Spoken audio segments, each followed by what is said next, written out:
ভারতের সীমান্ত লাগা দুটি বিমান ঘাঁটিতে অন্তত 11টি G-20 মাইটি ড্রাগন যুদ্ধ বিমান তাক করে রেখেছে চীন।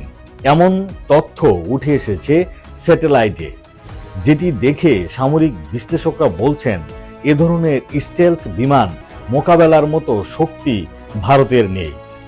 আর সে ধরনের শক্তি অর্জন করতে ভারতকে কমপক্ষে আরও 1 দশক মানে 10 বছর অপেক্ষা করতে হবে।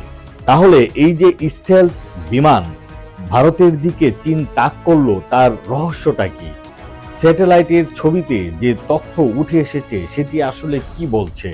চলতি বছরের জুনের শেষ দিকে অথবা জুলাইয়ের মধ্যবর্তী সময়ে এই বিমানগুলো তাক করা ছিল।